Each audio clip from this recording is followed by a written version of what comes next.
사람이랑 생각을 많이 하잖아요. 저는 그냥 생각 없이 살아요. 근데 되게 게임할 때도 그런 생각 없이 하는데 그냥 딱 보고 이거다 아니면 이거다.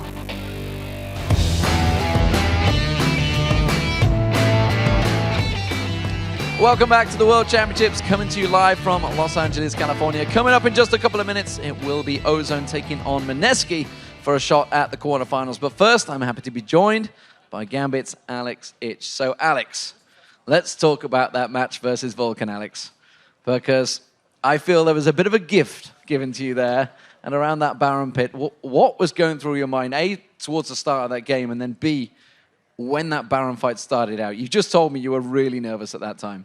So, like at the start of the game, I tried to fight Zed and that failed because Zed is a really strong champion and Mandatory Cloud playing really good. So after that, they got a lot of transitions over the map because it was 2v1 lanes and we couldn't react on time.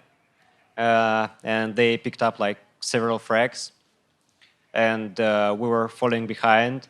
And like at the moment, like we fall behind, we try to do our best and like getting the picks. So we were falling behind even harder. And when there was Nashor fight, I understood that it is like the last chance. So, you know, like watching the fight there, you know, I played it so bad, but still like we got the Nashor, and after that we could snowball the Nashor. And that snowball certainly happened, because I think you were 0-3-0 at one point, and you ended up at something like 15-3-4. I was 0-2-0. 0-2-0. You got one just before it, did you? Yeah, I killed Mandatory Cloud at top, and then Listen coming from our jungle. Okay. So, obviously, we just saw the team going off stage there. Some smiles coming from Diamond and Darian and Genja, but yourself, you were not happy with that performance. I don't know. I would never be happy with like the gift. The only way we can like fulfill this gift is winning the tournament. And obviously, if Ozone do go ahead on this one, how confident are you feeling up against them? You won one in terms of sets, but obviously you've not really, as a team, been playing great today. I think that our main problem is our early game, but Ozone's early game is shaky too. And after that, I think that will all depend on the transition into mid-game. So we will see who is better this time. And has Groove backstage been giving you any words of wisdom? I know you just said he was a little bit older after that match. I haven't seen him after the game, but I think he's 10 years older now. So if we lose one more, or we'll be close to lose, you know. And how do you feel, obviously, you know, you've gone 0-2 against Fnatic. Obviously, you've seen these guys playing all season. What do you think has been the turnaround for those guys? Because they had a shaky season, I think it's safe to say. Managed to get second place after, ironically, beating yourselves in the last game of the summer split. Do you know, what do you feel has been their turnaround? And is there anything that you guys can take from that? I don't know. I think that Fnatic is playing really good. Like, they're a really strong team. They fixed like all their problems during the LCS. I don't think that they paid that much attention to LCS. They only needed like to get through. So now they are really strong, and I think that they can be even like the strongest team of the tournament because of their play style that is different from all other play styles, and like their map transitions, they are totally most of the time unpredictable.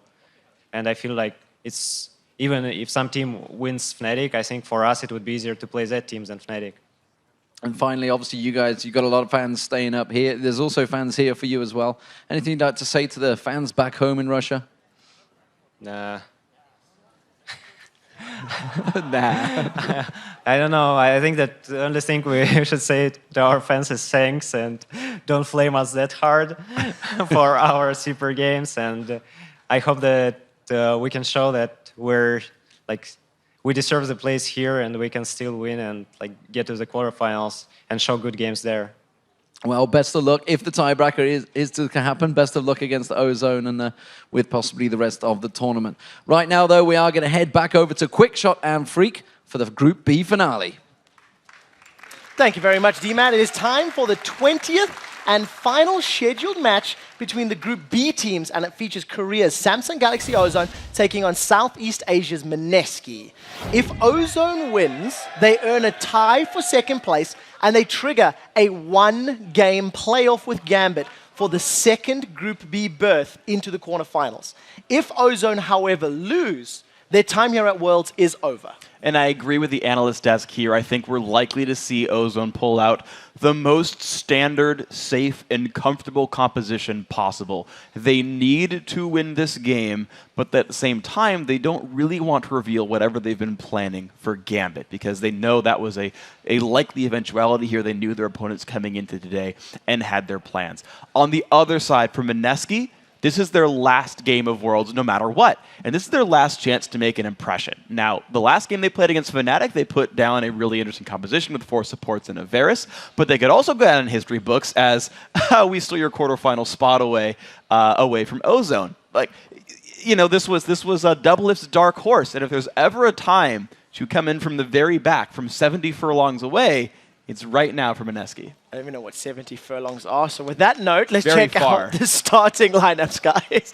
On the blue side, it is going to be Samsung Galaxy Ozone. Lupa's going to be up in the top lane with Dandy in the jungle, Dade in the mid lane, Imp is your AD carry, and Mata is your support. And on the red side, it's Team MSK with Snore in the top lane, Kaigu in the jungle, the crowd behind them, Yume in the mid lane, EXO on AD carry, and TG on support. Yeah, they've definitely won over the support of the local crowd here. And, you know, they put on a great show against Fnatic. But the question is, can they transition from showman to victoryman if they can pick out a win here against Ozone? Because now I feel there's something that they can have first-hand impact on the tournament. Yes. They can genuinely take away a position from Ozone. Yeah, and it's a real possibility. These teams who go to the quarterfinals, of course, need to be consistent, need to make sure they pick up their wins. You consider what Fnatic did, where they lost to Vulcan, and it was their first game of the day, and first day of the tournament for them, Yeah. and they came back and swept the groups because they were consistent here. Now, for Ozone to pull up the same things, like, yeah, you might have, you know, losses here or there you didn't expect, but at the same time, you've got to be consistent and win out in the group stage. So, MSK, honestly, there is that chance that they pull this game through. It'll be interesting to see if they can do it. Well, the pressure is on them now. Ozone have removed out Ari and Corki for their first 2 bans. Zed and Shen. No love for the ninjas here, as if you're a MSK player, at least being the final ban. Now, in terms of the compositions we've been seeing Ozone running that have most impressed me, it's been their double AD comps. Yeah. And Ezreal's been key to that. So we'll see Exactly. if MSK want to focus on that. Yeah, I'm surprised to not see an Ezreal ban from MSK, but that said, EXO is an Ezreal player himself. Now, they've given Mata Thresh. This is pretty rare for the Ozone squad. He doesn't get to play that all that often because he's freaking good at the champion. But at the same time, actually stealing away the only really successful mid laner from Dade outside of Zed is a smart choice for MSK. They know they gave away Thresh. Stealing Ezreal removes some options from Ozone. Yeah, and just to highlight this fact, Ezreal, when he's been played by Dade, has a KDA of 11 in that mid lane. His other 2 champions, Lissandra, 0.6, Ryze, 1.8, Jace, sitting similar numbers as well. Dade has not had the same level of success, so we'll see what he decides to replace. Both Dade and Yuma are both actually Ryze players. They've played them pretty much exclusively, actually. I don't think any other mid laners have played that Ryze at all. Yeah, these are the guys who run it, and the interesting thing is, though, is there's a couple of mind games available here. So you're right about the Ryze steal being a possibility to remove even more comfort from Dade, but at the same side, there's also the slight chance that actually becomes Ezreal mid, because what Imp has already done is picked up Vayne, knowing that Ezreal's not a lane bully, that Imp and Mata can lane together with Vayne Thresh and straight up win their matchup. And so you've got MSK saying, okay, well, we're going to go aggressive here. We're going to lock in Leona. We're going to try to bully out Imp. We're stealing away champions from Dade. And MSK are putting together a very real composition that is looking to play very aggressive. All right, we'll see how this works out for them. If this is going to be a jungle eve, it'll be Dandy's first different jungler that is not Elise or Jarvan the 4th. Elise was banned out, Jarvan was taken, so natural transition to go to another sort of early game, strong ganking jungler, especially without Lee Sin being in there. We do see that Leona and Karma have been locked in. Maybe a top or mid lane Karma. Well, I've actually seen a fair amount of top lane Karma. She's been actually picking up a fair bit of steam and works pretty well. She's actually very good at dueling. And is deceptively, like, trolly at low health, because if you empower the W, you get, I believe it's 15 or 20% of missing health back immediately, and then again at the end of the tether after about 2 seconds. So there's actually a lot of power there in the Karma matchup, and then also can help the team initiate with the empowered Soul Shield, and there's a lot of interesting gameplay there. So I'll let them chant, I think. I think it's worth it. If anyone's going to let them chant, it's going to be Freak. Mineski helped around to the composition. The rest of Ozone, though, they've locked in the Oriana, they've locked in that Zac. So you've got a little bit more of a standard composition here from Ozone. They've got very clear initiation. They've got a ball delivery system. They've got a stealth ball delivery system in the form of Eve, which can work out very well if they decide to go that route. On the other hand, that's a lot of sustain and utility and mobility. Yeah. Is this a kill lane? Oh, no. Oh, I've seen this before. This is old school. Jarvan Leona. This is a possibility. We still have to make sure 10 we see seconds what's on the going clock. on. Yeah, Jarvan Leona is an old school kill lane, and man, can you dunk on people with that. Now, the 2v1 matchup is not great, because he's sitting there on top of a turret, able to get harassed away by the opposition. Leona's especially bad at 2v1s, but if they find the 2v2, it's gonna require some ward control early game, but it's a fun lane. Well, the 20-second countdown has come into play. They cannot swap. It is going to be a kill lane, ladies and gentlemen. And while the teams take to the Rift, let's check in and see who you guys predicted to win this matchup.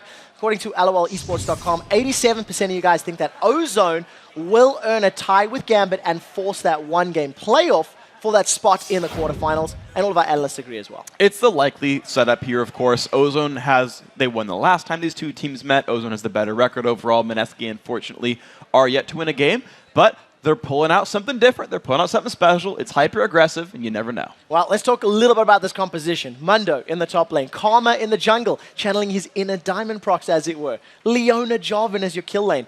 Mineski are pulling out an oddball composition in their very last game here at Worlds. Yeah. And if we've seen anything from the Koreans at the beginning of the tournament, is that they weren't necessarily maybe as prepared coming in, at least as the general consensus. They didn't expect it. And if they don't expect this or don't know how to play against this comp, this is Mineski's way to maybe pick up a victory.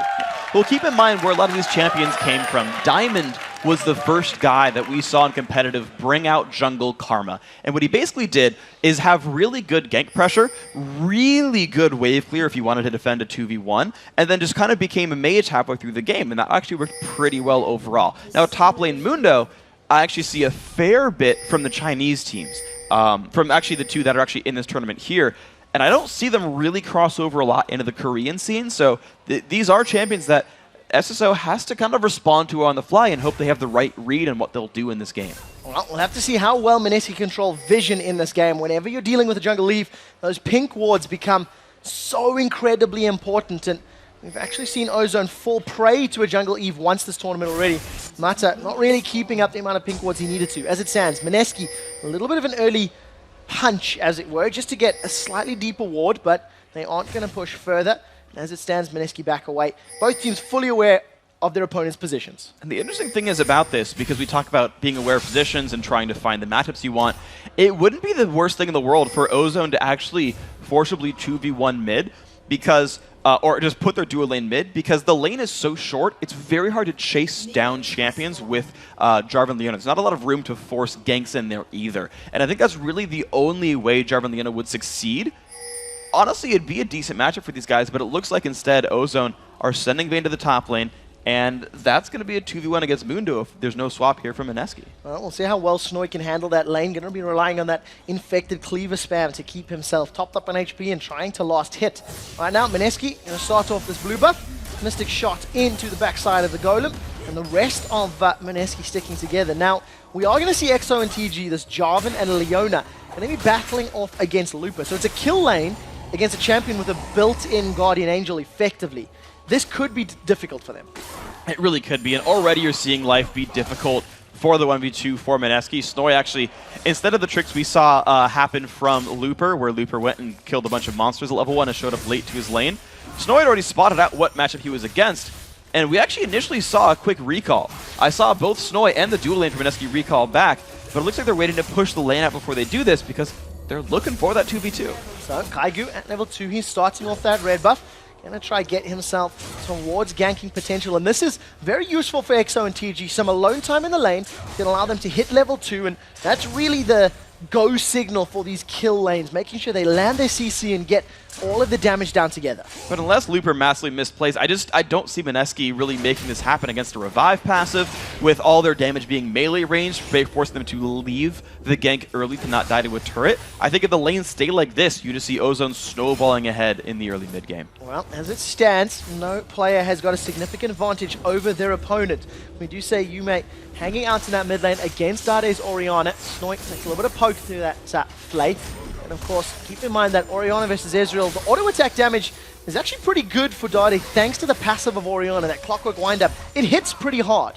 Yeah, so the one thing that there is that defends Mineski as well, yeah, despite the fact that the mid lane is going to be pretty rough, and I think life will be a bit difficult for Yume, is that, as we spoke about earlier on, Karma's pretty good at 2v1ing actually, kind of like how it functions with a Nasus. You have really good area of effect damage, you can swipe away minions, and generally keep your turret in pretty good repair.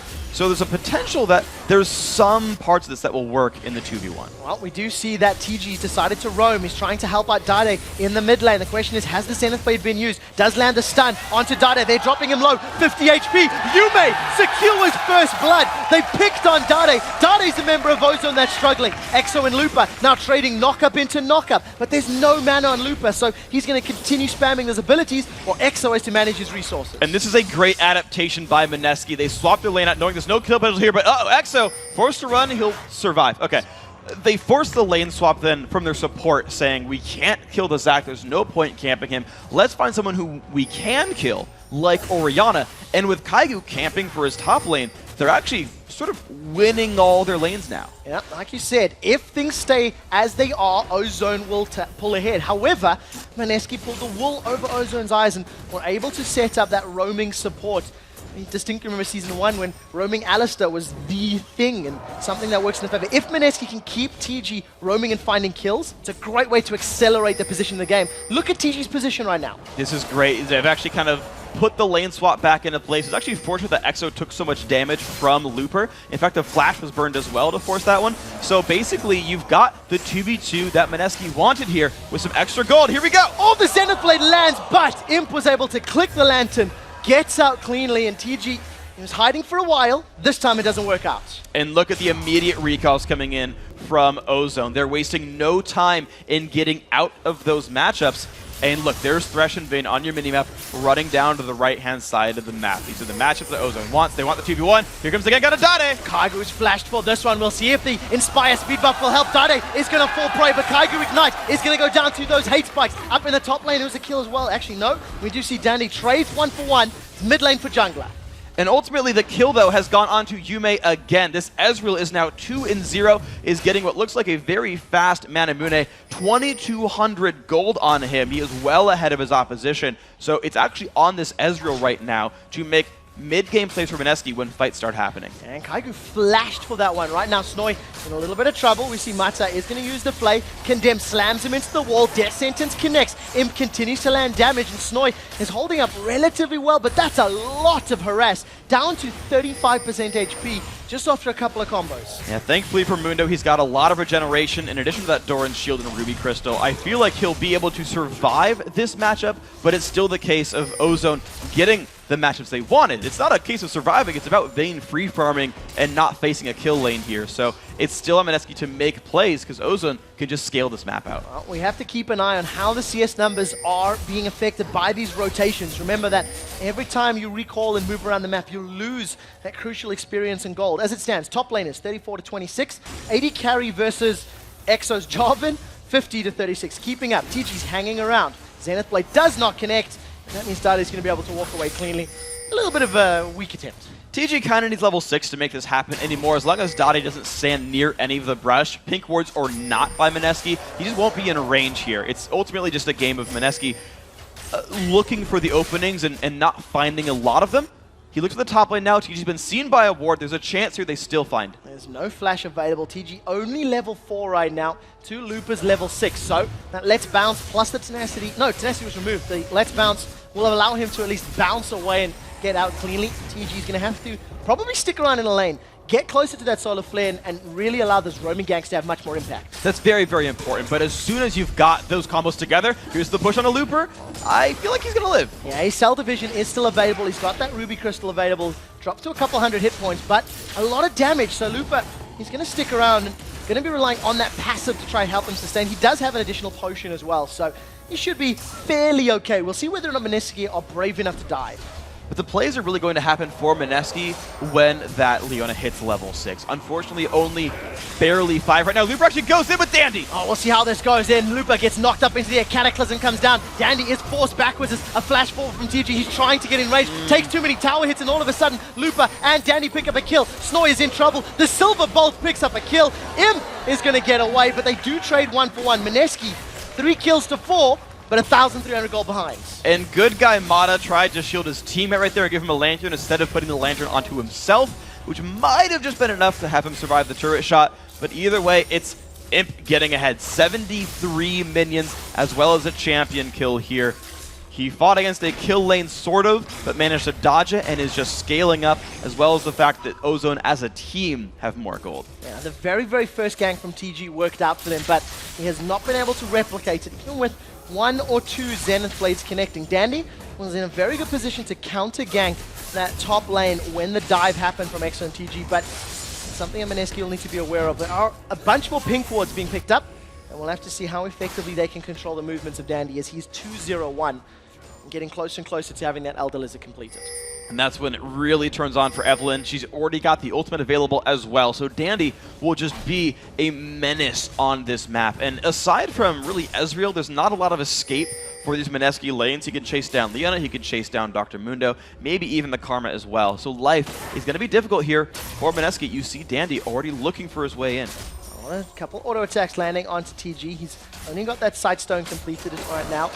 You see Dandy walking over, but that's not a pink ward. He's not being spotted. TG's gone in. Zenith Blade lands, but here comes Dandy. That is TG just removed from the map. One more hate spike will secure it. The rest of the team continues to dive as Dandy is going to be tanking this one up. Here comes EXO Kaigu. is going to get the shield here from Kaigu. Imp is going to get rooted in place. EXO has flashed out cleanly. That's the first kill into Dando. Exil is still alive. That's a double kill for Kaigu. The shield of the Inspire able to keep him alive. Yume trading with Dadi in the mid lane, but a great counter gank there by Kaigu. Very impressive right there. The play by the jungler, the turnarounds for Karma, and that's what you get for biting off more than you can chew. Now MSK, with Smite available and pink ward control, are looking to push forward in this mid game. It's control over Dragon.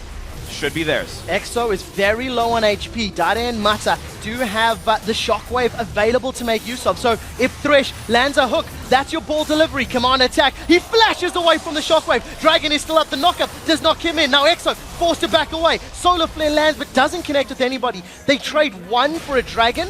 I think in the grand scheme of things, worthwhile. That is worthwhile for MSK. Good flash to dodge the Shockwave. Unfortunately, too much damage for EXO to deal with. But yes, MSK holding on to an equal gold game now, but they've got to worry about the fact that Imp is on Vayne, and it's going to be hard to deal with that, man. I don't think the MSK comp is really amazingly suited to deal with Imp getting huge in this game. They're on a bit of a clock here, MSK. They've got to keep looking for those openings, use the Leona, use the Karma, and make things happen. Well, we'll see how well they can manage that clock. Snoy in this top lane, 45 CS to Lupa's 72.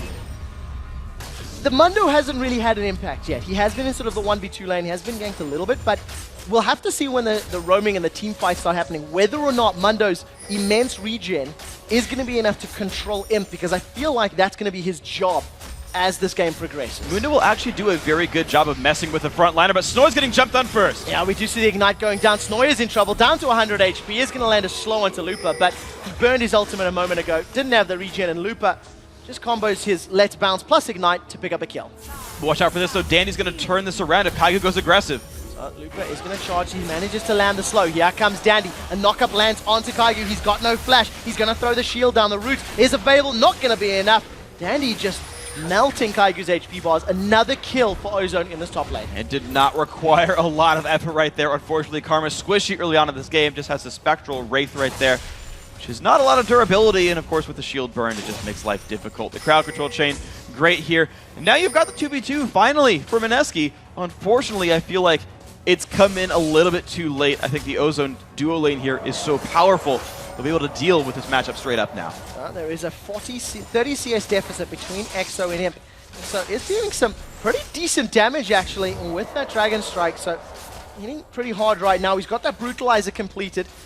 We'll have to see whether or not he can 100 to 0 Imp, because I feel like if they don't, then that's basically going to be a lost team fight. As it stands, Yume rather, moving towards his blue buff. Gonna maybe get helped out by Kaigu, and we'll see where he decides to roam. He's got the makings of a Trinity Force first. He didn't actually rush that man like we were expecting. Yeah, I actually read that one wrong. I forgot that the longsword is part of the standard build now for Ezreal. So there's a bit of a gank coming in from Kaigu. He is going through a pink ward. Just won't get spotted. We'll see how well Mod and Imp play through the engage of Mineski. Solar Flare is so important in the setup, but you can see Imp and Mata realizing something's up. There's a number of pings onto the bottom brush. Dandy has now been called in for backup, and Imp and Mata now playing bait duty. We'll see him coming in. Zenith Blade doesn't connect. Mineski still continue this one. The box is down. Solar Flare locks up Dandy and Mata. A knockup. Great coming down from EXO. He's removed from this fight, and the support of Mata is down. Now we see Imp has not been touched. His Kaigu is killed. That's a double. That's going to be another kill for Dandy. That just was too easy. A 3-for-1 with Mata locking him in the box. Yeah, in this case, imping is easy because all the damage went through onto Mata. He valiantly tanked it up for his team, and the Vayne was just left untouched, able to just deal damage to that front line. Even Yume tried to help. He tossed the True Shot barrage down, but it's just... Ozone are too scaled up at this point. These fights need to be lopsided in order for Mineski to win them. Yeah, Mineski committing to the fight even after missing the Zenith Blade. I have to feel that maybe it was a little too gun happy. We do see Looper now jumping onto Snoise. Snoise dropped low. There's no sadism available. Bounce is going to throw him up in the air. He's going to continue to use that percentage HP damage and picks up yet another kill on Snoit. This Mundo pick really not working out for them in the early stages. Unfortunately, no. Looper had a much better time of this. Was never under pressure in his lane. You actually had seen TG roam out. So Looper has been in a 1v1 almost the entire game. But goodbye, Yume! Yume going to go down. Dandy with the hate spikes is definitely going to lay down the pain. Now we see a flash forward. He manages to get another kill onto Kaigu. TG forced out of the engagement. The Haunting Guys plus Elder Lizard and all of the damage on that hate spike. Dandy 7-1-3. He's a scary, scary Evelyn. He is, and unlike what we've seen with Lee Sins and utility junglers getting ahead where they will buy a Sight Stone or they'll buy an Oracle with mobility, Dandy's like, my utility, my crowd control is death. If you're dead, you don't deal damage, you don't run away, you don't cast spells. I'm just going to get some Magic Pen and crush your faces. And that's just fine and dandy for the Ozone squad. It's the most uninterruptible form of crowd control. The death. Imp right now. Revive Teleport, that one works. Revive Teleport. Right now, Imp, he's getting to focus down this bottom lane tower. Is another minion wave conga lining its way up. He's deciding to just focus this down, picking up the CS as and when he can. With the aid of Mata, going to be able to at least defend any sort of counter engages. Now, Ozone, 7,000 gold in the lead. We do see a Looper invading. He's managing to force away EXO. EXO does smite that red buff, but it doesn't go to a more priority targets. And at least he got to secure it, though. And another fight coming up. Actually, Dandy walking right in there.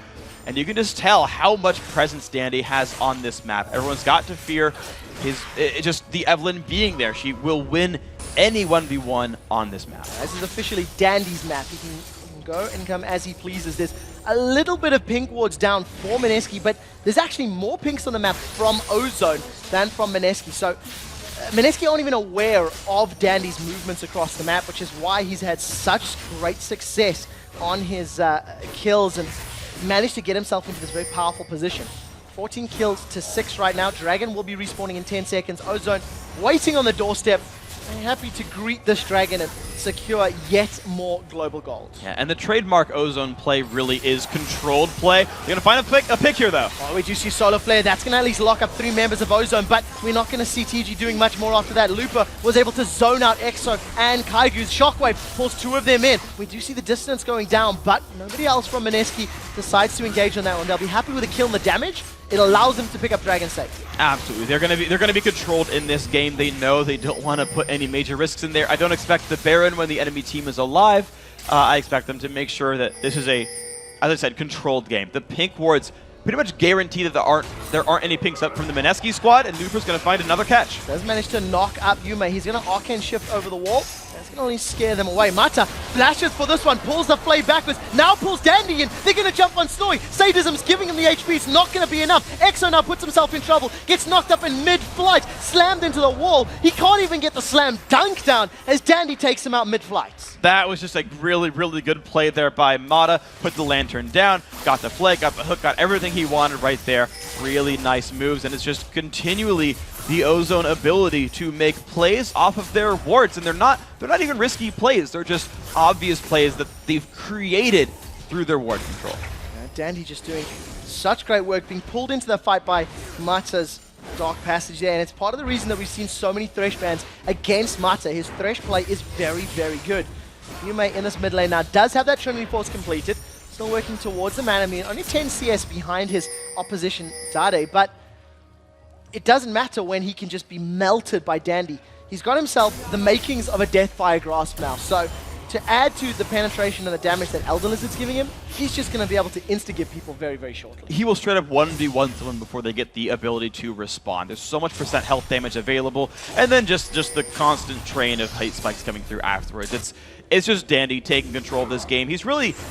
I guess it's pretty fair to say he's kind of the reason Ozone is winning, because the game started out with MSK making the first moves. MSK got first blood. MSK had some pretty good lane rotations and ultimately built an early advantage, but Dandy turned so much around, and here's TG in a really bad spot. TG's going to die. Solar Flare does land, but the on-hit damage from Dandy's just going to be able to melt his HP. True Shot Barrage trying to clear out the minions here on this mid lane tower, but without Solar Flare, without TG available, Ozone are just going to shove this down. EXO gets pulled back by the Shockwave. That's a lot of damage onto Dade as Yume continues to spam out those Mystic shots, but it's not going to be enough. He gets caught by the Death Sentence. They pull him in. He's going to be able to Arcane Shift out cleanly as now Kaigu forced to flash over the wall. I think Yume does not have his flash available. He's going to get dropped. And Snoy just throwing out those briefcases. That's not going to be enough. Snoy, unfortunately, your homework isn't going to slow Ozone down. Now the briefcase is not powerful enough. Lupert is jumping in on top of a turret. This is a little more than he needs to do. Forced to flash away. Oh, MSK gonna go back in for this though. Yeah, they're gonna be able to pick up a counter kill here. Lupa definitely biting off more than he can chew. However, here comes Dandy and Dade. They're gonna re-engage with Imp as well. They actually pick up the first kill onto Snoy. We do see Zac going down in the background as it's flag and drag from EXO tries to get him out, but a triple kill for Dandy. Yeah, they got give him enough gold for his DFG for sure. Yeah, they got 4 kills for that Zac. I don't think that was really the plan to bait it out, but at the end it worked. The rest of Ozone came down, and they're just ahead by this point. This was Ozone, and specifically Dandy, completely controlling the first 10 minutes of this game, and now he's just being rewarded with sacks of meat that are easy to kill. Evelyn are making widows. Even catches Yume in the background. Yeah. Dade almost able to pick up the kill though, but is going to back away cleanly. With the blue buff and the cooldown reduction from Athenes, he's going to be able to at least get that back up and available in the not too distant future. Yeah, Evelyn really doing her job there. The Widowmaker just killing people over and over and over again. You're seeing the score lines just look worse and worse for the MSK squad.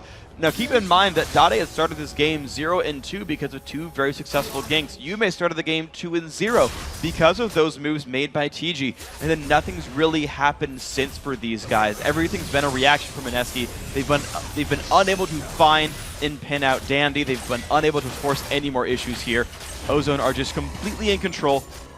I want to know how long they take to close one out though, because they don't have to do much. Well, not much longer by shaded things. Dade in the background is going to survive. Command Protect is going to keep him up. We do see the first 2 members of MSK being dropped. Kaigu is going to be the 3rd. That's a triple kill for Dandy. We do see Dade securing the 4th kill as now Snoy is forced back into the engagement. Snoy's going to go down. And that's MSK trying to pick a fight, thinking they have the numbers advantage, but their opponents had a 10,000 gold lead. They didn't even get Dade. Not at all. 13,000 gold now the lead. They're going for Baron as well. And at this point, yep, that's a safe Baron for you guys, Ozone. It's impossible, literally impossible for your opponents to steal it. That's going to be another secured advantage here for Ozone. And I think we're pretty secure in saying they're looking forward to a rematch against Gambit for the final quarterfinal spot. Dade even using his Shockwave there to apply more damage to the Baron. And as you mentioned, Freak, once Ozone decide to push down the Nexus, it is going to be a best of 1, Ozone versus Gambit. The winner of that match advancing to the quarterfinals. We do see EXO is caught between a Vayne and a squishy Lupa. And you see Lupa doesn't manage to land the knockup. EXO gets out cleanly. 120 CS in this kill lane of Jarvan and Leona really not working out for MSK. They got first blood, but it didn't work out from there on out. Yeah, I gotta still hand it to TG for that mid lane rotate. It worked very, very well. But the problem was Ozone outplayed the lanes. They managed to hide the Vayne Thresh lane. The aggressive wards didn't really come out for MSK. They didn't spot where the dual lane was going, and they didn't really get to ever push and recall and find the matchup. When they did find the matchup, Ozone recalled within a single wave. The counter pick never existed for these guys, and Dandy just kept making everything happen. Ozone's got a Baron buff. They've got a lot of gold. This could be the game-winning push. Well, Yume is still in that bottom lane. He's recalled now. Does not have Home Guard boots available. Going to make his way to the lane. We do see Lupa. He's pulled the trigger. He's gone in. Let's Bounce is now available. The Shockwave pulls him backwards. That's going to be enough damage to remove Kaigo from the fight. Now Exo's in trouble. He tries to slam dunk once again. Cataclysm does not get down as he's killed mid-air. Snoy is going to be dropped now as another double kill for Dandy is secured. They pick up the inhibitor turret. They're on the Nexus turrets. And Ozone are going to close out this game right now. In just 23.5 minutes, 19-1-6 for Dandy's Evelyn. That is a freaking massive number of kills here. And this is it, guys. This game's going to be ending. Ozone are looking for the last quarterfinal match in their rematch against Gambit. That's it, ladies and gentlemen. A best of one between Europe's Gambit and Korea's Ozone. And the winner will be advancing to the quarterfinals. Serious looks there for Ozone, and just to touch on something that Chat was mentioning earlier, this is going to be the first time at this tournament where teams play back-to-back. Yeah. And I feel after a very convincing win, Ozone are going to be fairly happy coming into this match. They're going to be comfortable, and I think they're going to be aware of what they need to do. I think so as well. Especially Dandy here came in playing it basically perfect, and that's what you want to do when you're against a team that is honestly objectively weaker than you. You say, look, we shouldn't make any major mistakes. We should be in control of the game from second one. And for the most part, Ozone was. The only thing you've got to be concerned about is Dade. Didn't get Ezreal, gave up 2 early kills, and kind of gave the glimmer of hope there for MSK. And you've got to be sort of concerned. We've been talking about him all tournament long. Can he perform on not Zed and not Ezreal? So the one thing that did stand out for me is that Ozone were able to mitigate further deaths by Dade. Yeah. We've seen, a couple of ganks, a couple of counter ganks from Dandy. We've seen Dade play very passive and safe in that mid lane. And I think if Gambit are unable to capitalize in what is essentially a weak link in Ozone's team, that is Ozone's way in. That's their window of opportunity. Can we contain the damage that could possibly be done?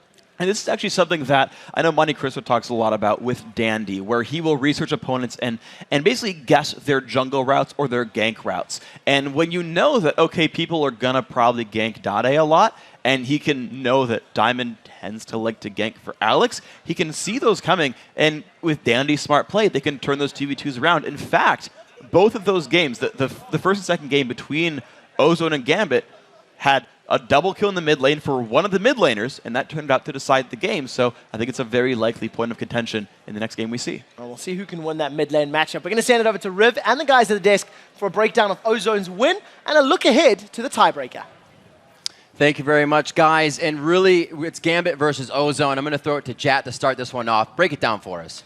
Well, both teams still looked pretty shaky. Ozone wasn't performing all too well, and I don't know if they have what it takes to beat Gambit in the tiebreaker. What do you think, Rib?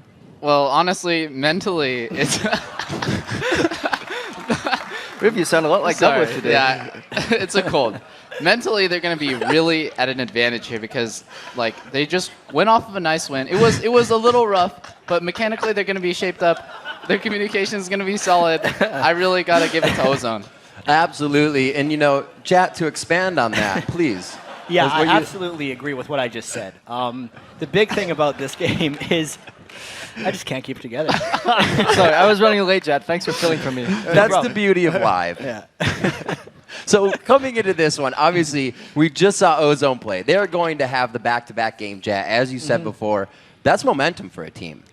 Yeah, and I actually remember way back in IM Katowice, Gambit's been in a similar situation before where they kind of got a second life.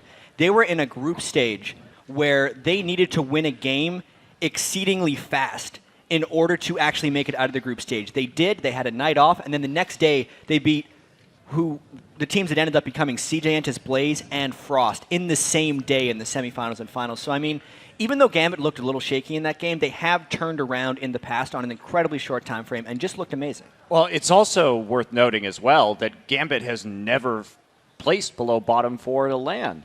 Why would they start now, right? They're always that clutch team. So they're one of only, I believe, 2 teams in the world that's ever done that, them and Frost. So, I mean, it's an important streak, and that's true. I think that it's unlikely they're going to break it here, but we'll find out. And especially, we look at that, and Dade continues to have problems. It's like he can't conceptualize that there may be somebody else to come and gank his lane. I mean, he got surprised by the Leona rotation right there, but he seems to play as if it's just him and the other mid laner, and even then sometimes he still loses. So it's quite puzzling. Yeah, the thing that strikes me the most about Dade is he doesn't really respect Fog. The thing that loses him against Fnatic so much is he will die when people hide and brush for an extended period of time. All you have to do is have patience, really, against Dade, and it seems like he'll fall for your gank or he'll fall for your little gimmick, and it's concerning to me that just consistently happens throughout the group stage. I do think Alex is on fire as well. He's going to be really motivated coming into this game. He doesn't want to lose like the way he did. He always gets really passionate once Gambit actually starts playing a little poor. And I think it was a wake-up call for them. I think they're definitely going to be the favorite for this match. And Monty, I kind of want to poke you with this question of the junglers. It's kind of been on your mind. You're always talking about Dandy and how he's been doing. Kind of, as we just heard, Smithy Light coming in, but Dandy huge that game. How is he going to fare up against Diamond, who tries to be even more aggressive in his game? Well, I mean, to look back at the couple of games that we've seen so far, we had a 1-1 split between Gambit and Ozone, and each of those games was very one-sided for one of the teams. Now, Gambit, I don't think, was ready for a double AD composition in the way that Korean teams play it, particularly a team like Ozone. And so I don't know what tricks Ozone has left, though, right? Now that Gambit's seen it, they should be feeling more confident. And that game was less about that jungle presence. Now, when they were trying to have heavy jungle presence in that first game, it kind of did go horribly awry, and they ended up handing over that double kill in mid lane. So unless they have a very specific strategy in store, in spite of Dandy's skills, Diamond's also one of the best junglers. So I think it's hard to call. And Doublelift, what do you think they're going to have to do about the bot lane? You've been saying Imp is really on a roll right now. How do you think Gambit can shut him down? Well, Imp is on a roll, but Mata seems to be getting caught a decent amount. I think it's a really big toss-up because Genja has been playing too bad, minus the the builds, joking around with that. Like, honestly, Genja's been playing pretty decently. He's been playing solid. Imp, on the other hand, he's a big playmaker. I think he's a little bit like he'll have high highs and low lows, whereas Genja is a steady, more steady kind of player. And Crepo, voice in. Let's take it to the mid lane. Dade versus Alex Ish coming in. What are your thoughts on that? Dade's been kind of up and down on that roller coaster, as we've seen and heard from you guys that Alex is kind of on a rampage right now. We're probably not going to see a Zed here. I wonder if they're going to give an assassin to probably both players like assassins. And last game they actually gave Shen to Darian. To Vulcan rather, but they might give it to Darian again here. And an assassin with a Shen backup on a team that's on fire might actually be really dangerous to play against. And I know we've talked about it all the time, but we need to kind of just double up on it. Dade's champion pool, which is increasingly small, I think is going to be attacked by Gambit if they've really thought about this game. They're the ones who had the game off, technically, when Ozone was playing Mineski. And I think it's attackable. Even on Orianna against Mineski, Dade was not able to have a performance. Everyone else on the team is who did fantastic there. And the weirdest thing about Dade is that when he played Ryze and Lissandra and like Gragas, and then now he played Orianna, those were not good games for him. And so mentally, what happens, well, to me, is when I have a bad game in a tournament on a certain champion, I'll just immediately be like, well, I guess I either suck at this champion or we can't run it as a team or I don't know what's going on, but I'm going to stray away from this champion. But it seems like he's had bad games on pretty much everything that he's tried, so I don't really know. Ezreal seems to be the only champion where he's had like an exceedingly good game. His Jace went all right, so he might opt for that again. And then again, I think Gambit is pretty used to playing against Jaces, Right. so it'll be definitely tricky to see what Dade comes up with. And Doublelift, what leads the team into that choice? Is it premeditated? Like, at an MLG choice, when you played Urgot and you were like, man, this Urgot 6 item isn't something I want to play again before. We need to win early with that. What goes into the choice of saying, we want to play Urgot this game? Well, generally you just consult with each player on your team and you're like, hey, what are you comfortable with? What do you want to run? And what champions do you want to run with this, like, for example, an Urgot comp or whatever they're going to run for mid, an Ezreal comp, a double AD comp like that. And the person will tell you, I'm either A, comfortable with this, or B, uncomfortable with this, and let's like do something completely else and change the team comp because I'm just not comfortable. So it just depends on whatever Ozone wants to do. And I think it has a lot to do with their coaching. And let's talk a little bit about the team comps, because a big thing coming into Worlds now is the 3.11 patch, 3.11. That Triforce coming in. We've seen Corki used quite a bit in the early part of this tournament, but then it's kind of fallen off, and people are trying to put Ezreal mid, so it's still trying to get that Triforce in. Yeah, I want to see how the build paths affect the bottom lane here, only because we've seen a whole bunch of variants, specifically from Imp and Genji. Genji's building, almost picking items from a hat at this point, it seems. Like, he does the Trinity Force build, or he went Bloodthirster Infinity Edge on Varus, even though I expect that to be a Bloodthirster Last Whisper exactly. build like anyone else would do. And Imp has not played the Trinity Force carries at all in this patch, so I think there's a big thing to watch there, whether Genji he's builds played properly Ezreal or if earlier Imp in plays this tournament. He's played it once, Yeah, I think. once, yeah. But that's not his core champion pool coming in either, so I really want to see how that matches up. I really hope Genja will rather go for like the BT builds, because generally he does really well. If you look back half a year ago, for example, he was playing a lot of Misfortune, and he would even go up to 2 Bloodthirsters and just wreck with the AoE ulti. That's actually something they might actually bring back for a concise team fight. He has tried the MF so far. I think the strangest thing about Imp is the fact that people regard him, well, at least me and pretty much everyone I've ever talked to, has regarded him as the best Caitlyn they've ever laned against. He's really, really good at Caitlyn. He had a really good game coming into the group stage on Caitlyn too, and he's obviously a contender for like top Vayne in the world. So I don't see why he doesn't just stick to those guns. He's really straying away. You saw him go like Trinity Force Kog'Maw, kind of copying Genja, and he's just had a lot of variance in his champion pool. The whole team has had a whole bunch of variants. I mean, Yeah, I almost want to say absolutely. both teams have had a whole bunch of variants. I'd say Ozone has been the shakier of the two, because Gambit is always unpredictable and just does crazy things, which consistently leads to a lot of variance in the games, but that's not what we were used to from Ozone. Yeah. All right, gentlemen, we've got to take a quick break. We do have that game coming up. When we return, Samsung Galaxy, Ozone, and Gambit face off in a one-game tiebreaker with a trip to the quarterfinals on the line. But first, we turn up the sounds of the game and listen in as Ozone tries to hook up Dandy with the pentakill. 펜타 펜타 펜타 펜타 펜타 펜타 펜타 펜타 아 다네 내가 펜타 먹는 건데 펜타가 어딨어